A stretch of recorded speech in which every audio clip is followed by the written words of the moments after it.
예, 김대기 선생입니다. 정경학습 첫 번째 나와 있는 달밤 설명하도록 하겠습니다. 이태준 선생의 글이죠. 올해 수능을 준비하는 친구들은 이걸 뿐 아니라 이태준의 다른 작품들도 한두 개 볼 필요가 있습니다. 최근에 EBS라든가 혹은 모의고사 같은 경우에 자주 출제가 됐던 것이 달밤이라는 글도 물론 있습니다만 폐강냉이라는 글이 있어요. 이태준의 폐강냉, 그 다음에 복덕방이라는 글도 있습니다. 그래서 이태준의 글이 세 가지밖에 없는 건 아닙니다만 최근에 나와 있는 어떤 문제들에서는 많이 언급되는 글이니까 올해 수능을 준비하는 친구들은 혹시 알 수 없잖아요. 그죠? 나올 가능성이 있어 보이는 글입니다. 그래서 이태준의 달밤, 폐강냉, 앤드 복덕방 이 세 가지 작품들은 꼭 여기에 잘 공부를 좀 해두시면 좋을 것 같고 이제 우선 오늘은 그중에서 달밤이라는 글을 같이 보도록 하겠습니다. 뭐 글 자체가 어려운 글이 아니기 때문에 설명을 들으시면 금방 어떤 글인지 이해할 수 있을 것 같아요. 자, 우선 해제부터 먼저 보시고 설명을 드리도록 하겠습니다. 읽어보겠습니다. 자, 이 작품은 못난이로 알려진 항수건이 삶에 대한 의지를 가지고 있음에도 불구하고 실패를 거듭하는 모습을 그린 이야기로 학교 급사 신문 보조 배달원 우두, 참외 장사, 포도 선물 등의 일화를 중심으로 항수건의 성품을 드러내고 있다. 자, 이제 여기서 우리가 하나 이 글의 구성상의 특징에서 좀 알아둬야 될 게 하나가 있는데요. 일화를 중심으로 이야기가 전개된다라고 말하죠. 이거는 뭐 문제에 따라서는 에피소드라는 말을 쓰기도 해요. 에피소드. 이거는 뭐 우리말로는 일화라고 부르겠죠. 이런 일화들이 나열되어 있는 구성을 취합니다. 이런 구성 방식을 병렬적 구성이라고 하죠. 여러 가지 이야기가 나열되어 있는 병렬적 구성 방식을 취하고 있고, 자, 결국 이걸 통해서 무엇을 드러내려고 하냐면 항수건이라는 사람의 어떤 캐릭터, 등장인물이죠. 중심인물, 인물의 성격을 드러내려고 하는데 뭐 아직 읽지 않았으니까 다 알 수 없습니다만 항수건이라는 사람이 살아가는 어떤 힘겨운 삶 거기에 대한 모습을 보여주고 있고 동시에 또 그 인물의 삶을 연민의 시선으로 혹은 따뜻한 인간미의 시선으로 바라보는 서술자의 시선 등이 이러한 여러 가지 작은 일화들이 나열되면서 드러나 있다라고 볼 수가 있습니다. 자, 또 그다음 부분도 보시죠. 자, 아둔하고 무지하지만 순박한 항수건을 바라보는 서술자 나의 연민 어린 시선이 돋보이는 작품이다.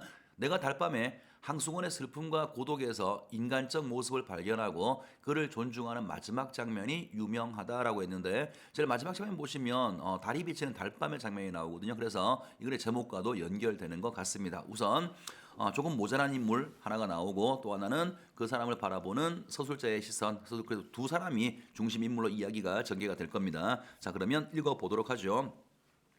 성북동으로 이사를 나와서 한 대여세 되었을까? 그날 밤 나는 자 드디어 서술자가 나왔죠. 항상 글 보실 때 기계적으로 시점은 판단을 하시면서 보는 게 좋아요. 자, 그날 밤 나는 보던 신문을 머리맡에 밀어 던지고 누워 새삼스럽게 여기 정말 시골스럽군이라고 하였다. 자, 시골이다. 어디라고 그랬죠? 여기가 성북동이죠. 자, 지금처럼 생각하시면 안 돼요. 현재는 성북동이 그래도 뭐 서울의 아주 중심지는 아닙니다만 서울의 한 기퉁이를 차지하고 있죠. 그런데 일제 강점기에서는 서울이라고 얘기할 때는 보통 사대문 안쪽을 가리키는 거였어요. 남대문, 남대문, 동대문 안쪽. 그러니까 성북동은 그래도 그 중심가에서 벗어난 곳이죠. 그래서 이때는 시골이라고 아마 평가를 한 모양입니다. 그래서 나라고 하는 인물이 서울 사대문 안에 살고 있다가 지금 성북동으로 이사를 오게 되었고 그날 밤에 그 신문을 보고 있다가 그 성북동의 시골스러움을 다시 한번 생각을 하게 되는 겁니다. 자, 한번 더 봅시다. 자, 무어 바깥이 캄캄한 걸 처음 보고 시냇물 소리와 싸하는 솔바람 소리를 처음 들어서가 아니라 그러니까 시골을 이루고 있는 우리가 보통 머릿속에 있는 시골의 풍경들 시냇물이 흘러서 그런 것도 아니고 솔바람 소리 때문에 이런 느낌을 갖는 것도 아니랍니다. 항수건이라는 그런 어떤 배경 때문에 그런 것이 아니라 항수건이라는 사람을 이날 저녁에 처음 보았기 때문이었다. 그러면 항수건은 나한테 내가 살고 있는 이 동네 성북동을 시골스럽게 느끼도록 만들어주는 그런 인물이 되겠네요. 자, 그다음 갑니다. 그는 말 몇 마디 사귀지 않아서 곧 못난이라는 것이 드러났다. 자, 못난이라고 표현했죠. 선생님이 지금 딱히 마땅히 떠오르는 말이 없어서 이 단어를 쓰는데 별로 좋진 않은 말입니다. 모자라는 사람이죠. 정상적이지 않은 지적 장애인이라고 생각하시면 돼요. 몸과 어떤 그 머리가 다 우리 정상적인 사람에 비해 조금 모자란 그런 인물이라고 하는 사실을 알게 됩니다. 자, 못난이라는 것이 드러났다. 이 못난이는 성북동의 산들보다 물들보다 조그만 지름길들보다 더 나에게 성북동이 시골이라고 하는 느낌을 풍겨 주었다. 다음으로 갑니다. 서울이라고 못난이가 없을 리가 없겠지만 도시라는 얘기겠죠. 도시에 간다고 해서 이렇게 약간 뭔가 모자라는 사람, 못난이가 없을 리가 없겠지만 대처에서는 도시에서는 못난이들이 거리에 나와서 행세를 하지 못하고 시골에서는 아무리 못난이라고 하더라도 마음 놓고 나와서 다니기 때문인지 못난이는 시골에만 있는 것처럼 흔히 시골에서 잘 눈에 띈다. 그리고 또 흔히 그는 태고때 사람처럼 아주 옛날 사람 태고때 사람처럼 그 우둔하면서도 천진스러운 눈을 가지고 자기 동네에 처음 들어서는 손님에게 가장 순박하고 시골의 정치를 돋워주는 것이다. 그러니까 대충 보니까 이런 거네요. 그 항수권을 통해서 시골스러움을 느껴서 왜 그러냐 하면 항수권에서 느껴지는 순박함 때문에 그런 거죠. 인물을 통해서 순박함을 느끼고 그 순박함이 어떤 시골의 어떤 그 아이콘 같은 것이니까 시골스러움을 느끼고 있다라고 표현하고 있습니다. 아직 뭐 특별한 이야기는 나온 게 없습니다. 자, 그런데 그날 밤 항수건이가 10시나 되어서 우리 집을 찾아왔다. 자, 남의 집에 밤 10시에 찾아가는 거 보통 정상적이지 않은 상황이죠. 조금 보고 얘기합시다. 10시나 되어서 우리 집을 찾아왔다. 그는 어두운 마당에서 깨 지르는 소리로 이 댁이 문안이 서울 4대 문안 서울에서 예사 온 그 집이냐 묻는 거예요. 하면서 들어섰다. 잡담을 제하고 큰일이 난 사람처럼 건너방 문 안으로 달려들더니 저 문안 서대문 거리라나요? 어디선가 나오신 댁입시오 한다. 보니까 핫비는 안 입었으되 신문을 들고 온 것이 신문 배달보다. 자, 핫비가 뭐 지금 우리가 볼 수가 없습니다만 일제 강점기에는 신문 배달하는 사람들이 어떤 조끼 같은 옷을 입었나 봐요. 그러니까 정식 배달원처럼 옷을 입지는 않았지만 신문 배달원으로 우리 집에 왔다는 사실을 내가 알게 된 거죠. 자, 다음 갑니다. 자, 그래서 신문이요? 그런 걸 사흘이나 저 건너 쪽에 같이 했습죠. 제가 땡땡땡. 자, 이런 모습도 보면 우리가 뭘 할 수 있냐면 이 인물의 어리숙함을 알 수가 있죠. 뭐 잘은 모르겠습니다만 지금 나라는 사람이 시골이라고 평가하는 이 성북동이 뭐 넓어 얼마나 넓겠어요. 지금이야 되게 넓지만 옛날에는 그렇지 않았을 텐데 그 좁은 동네에 이사 온 집이 뻔할 거란 말이야. 그런데 그런 이사 온 집조차도 며칠을 헤매며 찾는 거 보니까 인물이 좀 뭔가 어리숙합니다. 조금 더 갈게요. 자, 하더니 신문을 방에 떨어뜨리며 자, 그런데쇼. 자, 또 보세요. 이상한 말을 합니다. 왜 이렇게 쬐끄만 집을 가지고 와 갭쇼? 내가 알았더라면 이 아래 큰 기와집도 많은 걸 땡땡땡. 그럼 보세요. 나라는 사람도 큰 집에 가고 싶었겠죠. 왜 작은 집에 왔겠어요? 돈 때문이겠지만, 그지? 그러니까 우리가 남의 집 인사를 처음 가가지고 그 집이 좋든 나쁘든 집이 좋네요 이렇게 얘기한 기본 예절인 거죠. 근데 이놈은 지 속마음에 있는 걸 그대로 얘기해요. 왜 이렇게 조그만 집에 이사를 왔을까? 그러니까 남의 기분 같은 거 혹은 남의 입장 같은 건 생각을 하지 않고 이렇게 말하는 걸 보면 어리숙하기도 하지만 동시에 굉장히 순박한 인물이라고 하는 것도 짐작해 볼 수가 있어요. 이거는 대체로 항수관의 캐릭터를 제시할 때 직접 제시보다는 간접 제시를 주로 쓰거든요. 우리가 지금 보고 있는 이 부분도 등장인물의 대화를 통해서 이 인물이 뭔가 좀 모자라는 인물이고 순박한 인물이고 어리숙한 인물이라고 하는 것을 대략적으로 짐작을 해볼 수가 있으니까 간접 제시, 같은 말로 보여주기 방식, 또 같은 말로 극적 제시의 방법을 쓰고 있는 것 같아요. 자, 그 다음 갑니다. 자, 하도 말이 황당스러워서 유심히 그의 생김새를 바라보니까 눈에 얼른 두드러지는 것이 빡빡 깎은 머리로 돼 보통 크다는 정도 이상으로 골이 크다. 자, 외모를 얘기하고 있죠. 그러니까 뭔가 정상적이지 않은 사람이라고 하는 걸 지금 보여주고 있어요. 자, 그런데다가 옆으로 보니까 짱구 대가리다. 자, 그런데 그렇소. 아무튼 집 찾느라고 수고했어. 자, 이제 읽어 보세요.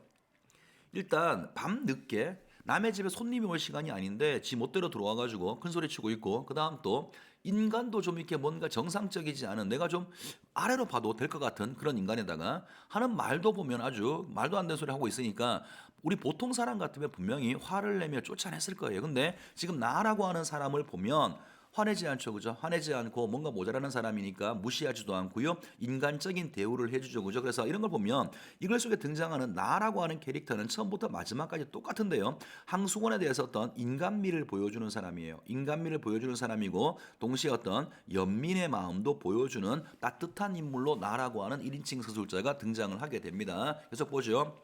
자, 하니까 그 큰 눈과 큰 입이 일시에 희죽거리면서 머립쇼 이게 제 업인데쇼 하고 날래 물러서지 않고 목을 길게 빼어 방 안을 살핀다. 그러더니 묻지도 않는데 저입쇼 이 동네 사는 항수건이라고 합니다. 자기 소개하고 있고요. 자, 하고 인사를 붙인다. 나도 깎듯이 보세요. 나도 뭔가 모자라는 사람한테 우리 보통 사람 같지 않게 인간미를 보여주죠. 깍듯하게 내 성명을 대었다. 그는 또 싱글벙글하면서 되게 걔가 없구만 입쇼 한다. 아직 없어 하니까 걔 그까짓 거 두지 마십시오 한다. 왜 그러소 물으니까 그는 얼른 대답하는 말이 신문 보는 집에는요 개를 두지 말아야 합니다라고 한다. 이거 참 재밌는 말이다. 무슨 말이에요? 참 말도 안 되는 소리라는 거죠. 신문을 넣는 사람 입장에서 그 집에 개가 있든 없든 그거는 그 집 입장인 거지. 신문 보는 놈 신문을 돌리는 입장에서 신문을 보려면 개를 키우지 말아야 돼. 이거 말도 안 되는 소리잖아, 그지? 되게 재밌는 지금 소리를 한다라고 평가하고 있는 겁니다. 하고 나는 자 왜 그렇소? 하고 또 물었다. 자, 뒷동네에 은행소에 댕기는 집인데쇼. 망하지만 한 개가 있는데쇼. 신문을 배달할 수가 있어야죠. 왜? 막 깨물라고 덤비는데쇼. 한다. 말 같지 않아서 나는 웃기만 하니 그는 더욱더 신을 낸다. 그놈의 개 그저 한번 양떡을 먹여내야 할 텐데 하면서 주먹을 부르대는데 보니까 자 또 외모 손과 팔목은 머리에 비기어 반비례로 작고 가느다랗다. 자 계속 지금 첫 번째 장면은 황수건과 나의 첫 번째 대면을 보여주는 거죠. 여기서는 이제 작가가 일단 나하고 황수건의 대화를 보여주고 있어요. 그 다음 또 하나 보여주고 있는 것이 황수건의 외모를 설명을 하고 있죠. 자 말씀드린 것처럼 이러한 방식 수술자가 직접적으로 얘기하지 않고 등장인물의 대화나 외모를 통해서 어떤 행동을 통해서 그 인물의 캐릭터 황수건이라는 사람은 굉장히 뭔가 어리숙하고 모자라는 사람이고 나라는 사람은 되게 인간미가 있는 사람이구나 이런 것들을 보여주는 방식을 보여주기 방식이라고 얘기했어요. 같은 말로는 간접 제시라고 부른다 그랬죠. 간접 제시라고 하고 자주 쓰이진 않습니다만 어떤 문제에서는 이것을 극적 제시라는 말로 표현을 하기도 합니다. 보통 일반적으로 인물의 캐릭터를 제시하는 방식이 크게 나누어서 직접 제시와 간접 제시로 구분을 할 텐데 이 글 속에 사용하고 있는 이런 방식 간접 제시 방식을 쓰게 되면 어떤 효과를 줄 수 있냐면 글 자체에 생동감을 줄 수 있어요. 서술자의 입으로 한 번 더 거치지 않고요. 그 장면 자체가 그대로 독자들한테 보여지는 장면이기 때문에 독자들 입장에서는 직접 그 장면을 보는 것과 같은 생동감을 얻을 수가 있겠죠. 자 일단 하나가 중략되어 있고요. 다음 갑니다. 자 그래 삼산학교에 다시 들기만 기다리고 있어. 자 이제 요거는 생략된 내용에서 지금 황수건이 하는 일이 없어요. 그냥 백수란 말이야. 그러면서 이전에 삼산학교라는 학교에서 심부름 해주는 그냥 학교 그냥 사원으로 일을 했었는데 자기가 다시 거기 취직해 보려고 노력하고 있다라고 나한테 얘기를 하니까 내가 지금 다시 이렇게 물어보는 거예요. 자 그래 삼산학교에 다시 들기만 기다리고 있어. 물으니까 그는 돈만 있으면 그까짓 거 누가 고스카이 노릇을 합시오. 고스카이가 뭐 조수 이런 거 같아요. 누가 그렇게 조수 노릇 하고 싶어 하냐. 미천만 있으면 삼산학교 앞에 가서 버젓이 장사를 할 텐데쇼. 한다. 무슨 장사? 방학 될 때까지 참외 장사도 하고 쇼. 가을부터 군밤 장사, 외떡 장사, 습자지 도화지 장사 막 합시오. 자, 또 보세요. 삼산학교 학생들이 저를 어떻게 좋아하는데쇼? 저를 선생들보다 더 낮게 치는데쇼? 역시 순진하고 어리숙한 거죠. 아마 안 봐도 드라마죠. 학교 애들이 아마 분명히 놀리고 난리를 쳤을 거예요. 그러함에도 불구하고 지를 놀리는지도 모르고 그냥 그것이 자기가 좋아서 그런지 아는 거 생각하는 사람이니까 황수근의 또 어리숙하고 순진한 모습이 드러납니다. 자 이렇게 얘기를 한다. 나는 그날 그에게 돈 3원. 자, 또 보세요. 이것도 마찬가지로 나의 어떤 인간미 같은 게 드러나는 거죠. 돈 3원이 얼마나 큰 돈인지 모르겠습니다만 어쨌든 참외 장사를 할 돈이니까 적지는 않을 거예요. 아마 지금으로 치면 제 생각에는 한 30만 원 정도는 되지 않을까 싶어요. 어쨌든 뭔가 좀 모자라는 사람한테 내가 30만 원 돈을 주는 거죠, 그죠? 그러니까 나의 어떤 따뜻한 인간미 혹은 항수근의 연민이 다시 이러한 소재를 통해서도 드러난다고 볼 수 있겠네요. 다시 갑니다. 자, 나는 그날 그에게 돈 3원을 주었다. 그의 맘대로 삼산학교 앞에 가서 버젓이 참외 장사라도 해보라고. 그리고 돈은 남지 못하면 돌려주지 않아도 좋다라고 하였다. 그는 3원 돈에 덩실덩실 춤을 추다시피 뛰어나갔다. 또 역시 순박한 모습이죠. 우리 같으면 글쎄 그냥 동네 사람일 뿐인데 이유 없이 돈을 주면 당연히 거절을 할 텐데 거절 한번 하지 않고 좋다고 뛰어나갑니다. 자 그리고 그 이튿날 선생님 잡수라고쇼 하고 나 없을 때 참외 3개를 갖다 두고 갔다. 그럼 이 참여라고 하는 것은 황수건이가 나에 대해서 보여주는 고마움의 표현이라고 볼 수가 있겠죠. 자, 그 다음으로 갑니다. 자, 그리고는 온 여름이 지나가는 동안 그는 우리 집에 얼른 하지 않았다. 자, 분명히 잘 됐으면 또 이 아이 같은 사람이 와서 막 자랑으로 난리를 쳤을 텐데 한 번도 오지 않네. 이건 뭘 암시하는 거겠어요? 참외 장사가 실패했을 거라고 하는 것을 암시적으로 보여주는 표현이겠죠. 자, 들으니까 참외 장사를 해보긴 했는데 이내 장마가 들어서 미천만 까먹었고 또 그까짓 것보다 한 가지 놀라운 일은 그의 아내가 달아났다라는 거다. 저희끼리 금실은 괜찮았지만 사이는 참 좋았는데 동서가 누구냐 하면 항수건의 형의 와이프예요. 그러니까 항수건 와이프 입장에서는 동서라고 부르는 거죠. 자, 동서가 못 견디게 굴어서 달아난 것이라고 한다. 남 같으면 남편이 누군가 항수건이지 그지? 항수건이 남들처럼 정상적인 사람이었으면 따로 살림 나는 날이나 기다리고 살 것이나 평생 동서 밑에 살아야 할 신세를 생각을 하고 달아난 것이라고 한다. 자, 그러면 이거 잠깐 봅시다. 이게 지금 요거는 여기 지금 이야기는 서술자가 나라고 하는 사람이 들은 이야기죠. 누군가로부터 들은 이야기 전언이라고 합니다. 전언을 요약적으로 제시해서 인물 황수건이 지금 어떤 상황에 놓여 있는지를 이야기해 주는 부분이에요. 자, 한마디로 해보자면 만약에 이게 1인칭 시점이 아니라 전지적 작가 시점이었을 거라고 한번 가정을 해보자. 오해하지 말고요. 1인칭 시점인데 이게 만약에 전지적 작가였다라고 가정을 해보자고요. 그러면 전지적 작가였다면 이런 형식을 취하지 않을 거예요. 내가 들어보니까 이렇게 하지 않을 거야. 그냥 자기가 다 본 것처럼 다 얘기해 주겠죠. 그런데 이건 지금 1인칭 시점이기 때문에 자기가 직접 보거나 경험한 것 이외에는 전달하는 방법이 어딘가에서 들은 것처럼 얘기할 수밖에 없어요. 그래서 지금 보시는 이렇게 들은 형식으로 제시하는 이런 부분은 이 글의 시점, 1인칭 시점의 한계를 보여주는 그러한 부분이라고 우리가 짐작을 해볼 수가 있겠죠. 자, 그 다음으로 갑니다. 자, 그런데 요 며칠 전이었다. 밤인데 달포만의 수건이가 우리 집을 찾아왔다. 웬 포도. 자, 강수건이가 포도를 가지고 옵니다. 웬 포도를 큰 것으로 대여섯 송이를 종이에 싸지도 않고 맨손에 들고 들어왔다. 그는 벙긋거리면서 선생님 잡수라고쇼 사왔습쇼 하는 때였다. 웬 사람 하나가 날쌔게 그의 뒤를 따라 들어오더니 다짜고짜로 수건이의 멱살을 움켜쥐고 끌고 나갔다. 수건이는 그 우둔한 얼굴이 새하얗게 질리고 꼼짝 못하고 끌려나갔다. 나는 수건이가 포도원에서 포도를 훔쳐온 것을 즉각 바로 알게 되었다. 쫓아나가서 매를 말리고 포도값을 물어 주었다. 포도값을 물어주고 보니까 수건이는 어느 틈에 사라지고 보이지 않았다. 자, 보세요. 포도라고 하는 소재가 하나가 나왔는데 항수건이가 이거 왜 들고 왔을까요? 항수건이 지금 포도 주인을 보자마자 놀라는 걸 봤을 때는 이 사람이 아무리 모자라는 사람이지만 남의 물건을 훔치면 안 된다라고 하는 것 정도는 아는 사람 같죠, 그죠? 그러함에도 불구하고 우리 집에 올 때 포도를 왜 가져왔겠어요? 나에 대한 고마움 때문에 그렇겠죠, 그죠? 참외장 실패했어. 그러니까 못 찾아왔었는데 오랜만에 오면서 빈손으로 오기는 못하고 돈은 없고 그러니까 훔쳐서라도 가지고 오는 거죠. 나에 대한 항수건의 애정 혹은 고마움을 표현하는 것이 포도라고 하는 소재의 어떤 의미가 될 것 같아요. 자, 그 다음 보겠습니다. 항수건이 도망간 다음에 나는 그 5송이의 포도를 탁자 위에 얹어놓고 오래 바라보면서 아껴 먹었어. 자, 또 나의 태도를 보세요. 아껴 먹었다. 그의 은근한 순정의 열매를 먹듯이 하나를 가지고도 오래 입안에 굴려보면서 먹었다. 자, 나한테 선물을 주는데 이놈이 훔쳐서 왔네? 화가 나거나 고약하게 생각하는 게 아니죠. 오히려 그런 항수건의 마음을 이해하고 그 포도를 순정의 항수건이 가지고 있는 그 순진한 마음의 정수 그런 열매라고 생각을 하고 감사하게 먹고 있죠. 나도 항수건이 준 그 열매를 고맙게 먹고 있는 것이고 이걸 통해 또다시 똑같은 말 나의 인간미 넘치는 모습을 또 하나 우리가 짐작을 해볼 수가 있습니다. 자, 이제 이 글에서 제일 중요한 부분입니다. 이제 결말 부분인데요. 자, 어제다 문 안에 들어갔다가 돌아서 나오는데 불빛 없는 성북동 길 위에서 밝은 달빛이 비단입니다. 비단을 깐 것 같았다. 자, 일단 처음부터 뭔가 서정적 분위기가 나오죠. 이 글의 제목과 연관되어 있는 달빛이 비치는 서정적 분위기가 형성이 되어 있고요.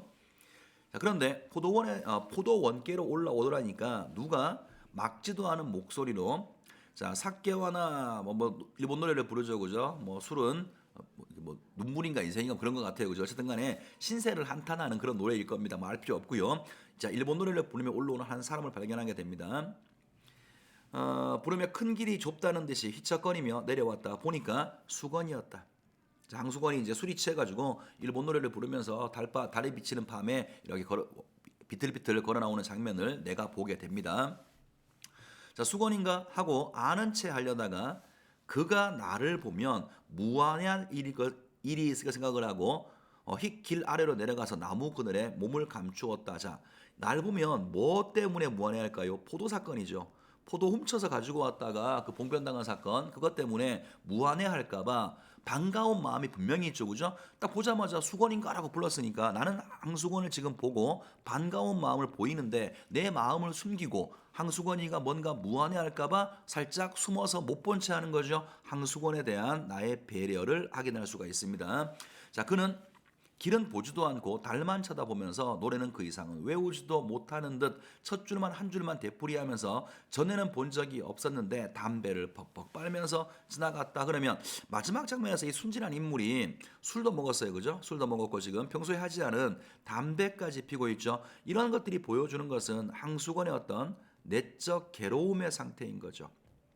삶이 뭐든 뭘 해보려고 하는데 잘 되는 게 하나도 없잖아요, 그죠? 그리고 남들처럼 정상적인 사람도 아니고 그 상황에서 괴로워하면서 담배를 피면서 걸어가고 있는 항수건의 모습을 내가 보게 됩니다. 그러면 이까지 보게 되면 독자들의 마음 속에 들어가는 가장 큰 어떤 정서는 비극성일 거예요. 그죠? 어떤 면에서 조금 분노도 생겨요. 이렇게 열심히 살려고 하는데 이 순박하고 착한 사람이 이렇게 힘들게 살아야 되나? 그런 비극성이 느껴진다고요. 자, 그런데 제일 마지막 보세요. 마지막 한 줄이 요 줄이 이 글 전체 마지막입니다. 달밤은 그에게도 미안합니다. 맞네요. 그죠? 미안합니다. 달밤은 그에게도 유감한 듯 하였다. 그리고 나서 마지막에 달밤이라고 하는 제목과 똑같은 배경을 한 번 더 얘기하고 글을 마무리 지었죠. 그러면 이 글에서 이렇게 비극성이 이렇게 보여지는 글인데 제일 마지막에 달밤이라고 하는 서정적 분위기를 제시하면서 글을 마무리 지었죠. 이게 도대체 어떤 역할을 하고 있는지를 기억해 두셔야 돼요. 만약에 요 한 줄이 없었다고 가정을 해보죠. 그러면 독자들의 머릿속에는 오직 비극적인 얘기만 남고 그 느낌만 남고 글이 마무리된 거니까 오래도록 이 글을 생각하면 슬픈 얘기라고 생각할 거예요. 그런데 마지막 부분에 짧은 한 줄이지만 서정적 배경을 집어넣음으로 인해서 글 자체가 가지고 있는 비극성을 중화시키고요. 오히려 마치 아름다운 이야기처럼 서정성을 부각시키는 그러한 효과를 줄 수가 있습니다. 그래서 일제강점기를 배경으로 해서 성북동이라고 하는 당시의 시골에서 뭔가 좀 순박하지만 모자라는 사람이 살아가는 힘든 모습을 나라고 하는 따뜻한 인간미를 가진 인물이 바라보는 그런 이야기를 에피소드를 나열하는 형식으로 일화를 나열하는 형식으로 제시한 글이 지금 보시는 달밤이고 서두에 말씀드린 것처럼 이걸 말고도 이태준의 글들은 이제 오래 공부하면서 여러 개 나오겠죠. 이태준의 글들은 뭐든 눈여겨서 잘 좀 봐두시기 바랍니다. 자, 그러면 문제로 가죠. 1번 합니다. 기억에 대한 이해다. 옳지 않은 걸 골라봐라. 자, 훔쳐온 포도가 기억입니다. 수건이 어리석음이 드러난 소재이다. 그렇죠. 금방 잡힐 거 알면서 훔쳐왔으니까 어리석은 거 맞죠. 2번은 나에 대한 수건이의 고마움이 담겨 있어 참외값 준 거에 대한 고마움일 거예요. 3번 내가 뜻하지 않게 값을 치르게 됐어. 그렇지. 예상치도 못하게 남이 훔쳐온 포도의 값을 내가 냈으니까. 자, 4번은 수건에 대한 나의 호의적 태도가 드러나 있어. 그렇죠. 수건값 포도값 다 물어주고 도망간 다음에 그 열매를 아껴서 먹게 되죠. 호의적 태도 맞습니다. 자, 5번은 나와 수건이 사이에 오해가 해소되는 계기. 글쎄요. 처음부터 나와 수건이 사이에는 오해 자체가 존재하지 않으니까 5번은 말도 안 되는 소리고요. 답은 5번입니다. 자, 2번 할게요. 성북동에 대한 설명이다. 가장 적절한 거. 자, 이거의 중심 배경. 자, 1번. 나의 수건의 뭔 소리야? 나와 수건은 대립 관계가 아닙니다. 그죠? 자, 2번은 내가 수건으로 인해서, 자, 수건 때문에 시골의 느낌을 강하게 느끼게 되는 그러한 공간이다. 뭐 설명이 필요 없겠죠? 답은 당연히 2번이고 이 글의 첫 번째 장면을 통해서 충분히 확인할 수 있고요. 뭐 나머지 것들은 읽을 만한 것도 아닌 것 같아요. 여러분 확인하시고 전 넘어갈게요. 자, 3번 보겠습니다. 보기를 참고해서 윗글을 이해했다. 옳지 않은 걸 골라봐라. 자, 보기 볼게요. 이태준의 달밤에서 수건이는 등장인물, 수건이는 한마디로 못난 인물이다. 그는 야무지지 못하고 기본 예절에 대한 인식이 부족할 때가 있다. 또한 우둔하고 삶의 문제를 해결하지 못하고 불우한 처지에 놓인다. 하지만 그를 대하는 서술자의 행동에는 존중과 배려가 깃들어 있다. 독자가 비판이나 냉소가 아닌 연민의 시선으로 수건을 바라보게 되는 것은 이 때문이다. 서술자 나의 시선이 이러한 역할을 한다라는 거죠. 그럼 이 보기는 어떤 정보를 준 거냐면 수건이는 어떤 캐릭터의 인물이다. 나의 이러한 캐릭터 때문에 독자한테 이러이러한 효과를 주는 기능을 한다라는 거죠. 자, 옳지 않은가 한번 골라보겠습니다. 1번은 수건이가 처음 나의 집을 방문하는 시간과 밤 10시에 왔죠. 인사 방식을 통해 집이 좁아 이렇게 얘기한 거 이걸 통해서 수건이가 기본 예절에 대해서 인식이 부족한 인물인 걸 확인할 수 있습니다. 자, 2번 수건이의 우둔한 말에도 무시하지 않죠. 한 번도 무시하지 않아요. 무시하지 않고 응답하는 모습을 통해서 수건이를 존중하는 나의 태도. 오케이. 자, 3번 금실이 괜찮았던 아내마저 도망친 사건을 통해서 수건이의 불우한 처지를 부각하고 있어. 자, 유일하게 자기 편이었던 마누라까지 도망가서 수건이의 불우한 모습이 더 부각돼 있고요. 4번은 일본어로 노래를 부르는 수건의 모습을 통해 마지막 장면. 친일 의식이 강한 수건의 우두나 뭔 소리예요? 친일하고 이 글하고는 아무 관계가 없죠. 이 글이 물론 일제 강점기에 쓰여진 글이긴 합니다만 뭐 일본 사람이 어떻게 했네, 혹은 뭐 일본 우리를 못 살게 굴었네 그런 이야기가 직접적으로 나와 있는 거 아무것도 없고 당연히 그러한 인물 그런 일제 세력한테 아부하는 인물의 모습도 드러나는 게 없습니다. 답은 4번으로 보셔야 될 것 같고요. 자, 5번은 밤길에 수건을 보고 나무 그늘에 몸을 숨기는 나의 모습을 통해 수건에 대한 나의 배려를 엿볼 수가 있다. 자, 끝났죠, 그죠? 보시면 지금 세 문제 모두 다 너무 쉽게 나왔어요. 모두 다 그냥 단순하게 글 내용만 이해하면 다 풀 수 있게 나왔는데 보통 이게 내신 문제 같은 경우에 나오게 되면 제일 마지막에 달밤이 어떤 기능을 하는가 많이 물어보니까 그 부분 좀 눈여겨서 한 번 정도 더 복습을 해두시면 좋겠습니다. 자, 수고하셨고요. 다음 시간에 만나겠습니다.